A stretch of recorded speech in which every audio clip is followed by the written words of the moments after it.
Halo, Assalamualaikum warahmatullahi wabarakatuh. Kali ini kita akan membahas analisis isu manajemen ASN dan Smart ASN di unit kerja. Perkenalkan, sebelumnya nama saya Manowo Salwa, saya ASN 2024 di UIN Sumatera Utara Medan, Fakultas Ilmu Tarbiyah dan Keguruan, Angkatan 1, Kelompok 3. Saat ini saya akan membahas agenda 3 tentang manajemen ASN dan Smart ASN yang diadakan oleh Balai Diklat Keagamaan Medan. Oke, kita akan bahas pertama itu adalah ASN. ASN adalah profesi bagi pegawai negeri sipil dan pegawai pemerintah dengan perjanjian kerja yang bekerja pada instansi pemerintahan. Nah, fungsi ASN ada 3, yaitu pelaksana kebijakan, pelayanan publik, dan perekat dan pemersatu bangsa. Manajemen ASN di sini ada pengelolaan ASN untuk menghasilkan ASN. Yang pertama, profesional, memiliki nilai dasar, memiliki etika profesi, bebas dari intervensi politik, dan bersih dari praktik KKN. Nah, selanjutnya Smart ASN. Yang pertama ada kemampuan literasi digital, beretika dalam penggunaan internet, menghindari cyberbullying, dan melindungi data pribadi. Nah, selanjutnya kita akan masuk isu yang terjadi di FITK Winsu saat ini. Nah, ada pun 3 isu yang saya angkat, 3 isu, yaitu yang pertama SOP keseragaman syarat pendaftaran pelaksanaan sidang mahasiswa. Pendaftaran pelaksanaan sidang mahasiswa. Yang kedua, mahasiswa yang sidang terdaftar di website FITK. Nah, yang ketiga, data mahasiswa yang sudah lulus tidak terdata di PD Dikti.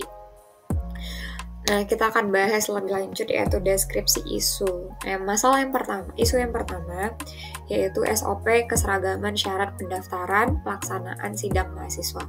Sini ada 2, yaitu pendaftaran dan pelaksanaan sebenarnya. Nah, yang pertama itu deskripsi isunya adalah belum ada SOP yang seragam di tingkat fakultas terkait syarat dan prosedur sidang akhir. Yang kedua, terjadi perbedaan perlakuan antar jurusan dalam dokumen persyaratan dan teknis pelaksanaan sidang.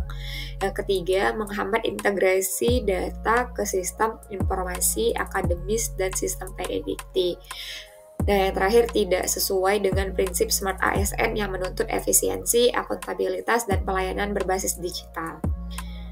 Kita masuk ke isu yang kedua, yaitu mahasiswa yang sidang terdaftar di website FITK. Nah, di sini deskripsi isunya adalah mahasiswa yang telah sidang tidak tercantum di website resmi fakultas. Yang kedua, menunjukkan adanya ketidaksinkronan antara unit akademik dan pengelola IT atau web fakultas. Yang ketiga, merugikan mahasiswa dalam proses administrasi lanjutan, menurunkan kredibilitas data dan transparansi publik. Dan yang terakhir, mengindikasikan kelemahan koordinasi dan integrasi sistem informasi serta kurangnya pemanfaatan teknologi oleh ASN. Nah, yang ketiga, data mahasiswa yang sudah lulus tidak terdata di PD Dikti.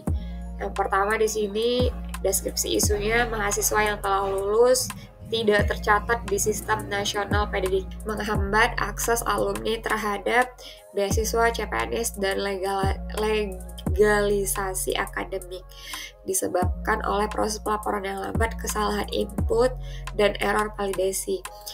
Jumlah tenaga ASN, pegawai, teknis pelapor data sering tidak sebanding dengan beban kerja. Nah, yang terakhir, tidak mencerminkan manajemen ASN yang akuntabel dan adaptif terhadap digitalisasi. Adapun dampak dari para pihak yang terkena dampak jika isu-isu ini tidak diselesaikan adalah yang pertama itu di sini ada isu yang pertama itu pihak yang terdampak adalah mahasiswa. Mahasiswa itu bingung karena syaratnya berbeda setiap jurusan, sidang tidak tertunda karena ketidaktahuan syarat. Nah, yang kedua, pihak yang terdampak ada ASN terpaksa menjawab pertanyaan yang berulang. Yang ketiga ada institusi. Di sini berarti kalau dampaknya adalah reputasi mereka akan menurun. Nah, isu yang kedua di sini adalah dampaknya kepada mahasiswa, tidak ada bukti digitalisasi yang resmi saat sidang. Baru ada ASN atau operator IT di sini harus mengoreksi data secara manual. Nah, institusinya di sini berarti websitenya tidak jadi sumber data yang valid. Nah, isu yang ketiga, data mahasiswa di sini tidak diakui secara nasional, berarti ijazahnya tidak terbukti. Nah, baru pihak yang terdampak ada ASN, operator pedidikti. Di sini adalah dampaknya banyak komplain terhadap operator. Dan institusinya di sini adalah dipandang tidak kompeten.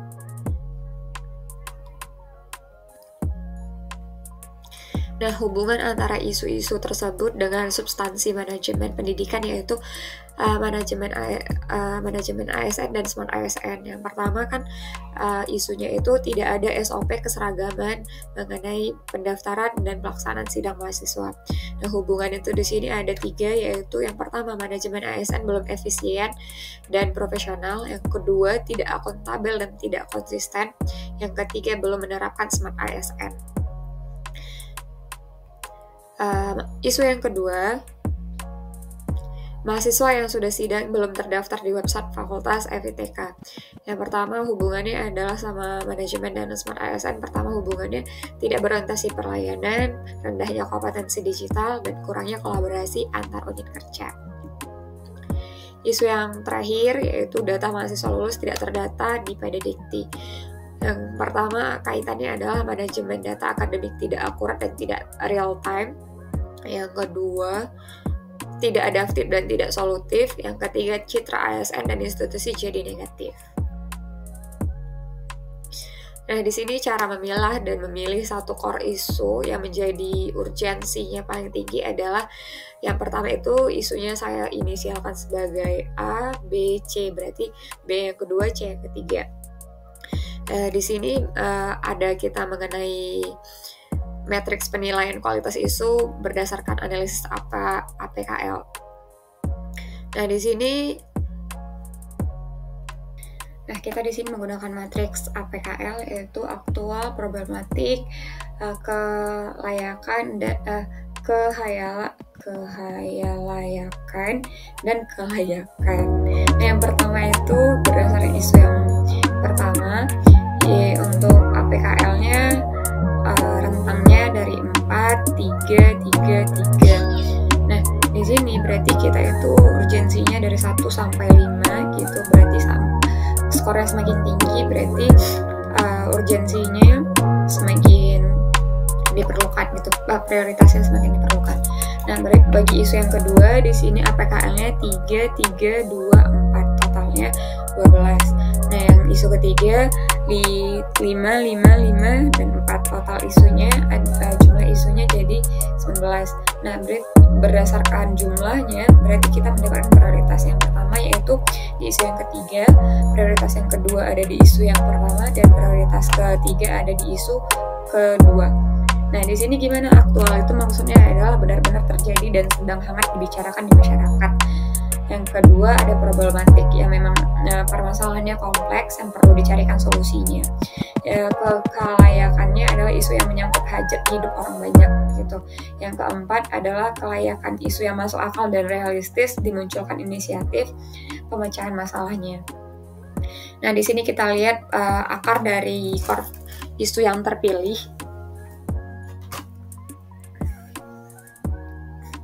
yaitu kita menggunakan teknik analisis isu APKL tadi. Yang pertama di sini kelemahan sistem pelaporan kelulusan secara digital dan manual. Sebelumnya ke situ, di sini saya pilih berarti core isunya adalah mengenai kelulusan yang tidak terdaftar di pedidikti. Nah, baru kedua, kurangnya SOP dan pelatihan operator terkait manajemen data mahasiswa. Yang ketiga, koordinasi antar lembaga di lingkungan kampus belum optimal. Dan yang keempat, minimnya monitoring sistematik pasca mahasiswa sidang. Nah, gagasan kreatif untuk menyelesaikan core isu berdasarkan akar penyebabnya. Di sini kita bisa lihat alternatif penyelesaian, tahap setiap alternatif, hasil yang diharapkan, dan para pihak yang bisa terkait di dalamnya. Kalian bisa baca di dalam PowerPoint-nya sendiri di sini yang saya tampilkan. Oke. Alternatifnya aja saya bacakan, tahapannya lumayan panjang. Yang pertama ada pembuatan SOP digital pasca sidang terintegrasi, penambahan dan pelatihan operator pededikti. Yang ketiga, pengembangan dashboard smart pededikti teaching. Oke, kita next. Yang keempat ada pelatihan berkala ASN digital, smart ASN training. Yang kelima ada tim koordinasi data lintas unit gitu. Nah, itu aja yang bisa saya sampaikan. Mungkin banyak kurangnya karena saya masih sedikit memahami mengenai materi ini. Semoga bisa diterima dan dipahami. Lebih dan kurangnya saya mohon maaf. Saya akhiri dengan kafaratul majelis. Subhanakallahumma wa bihamdika asyhadu an la ilaha illa anta astaghfiruka wa atubu ilaik. Semoga materinya sedikit bisa bermanfaat bagi kita semua. Sampai jumpa di aktualisasi. Annyeong. Assalamualaikum warahmatullahi wabarakatuh.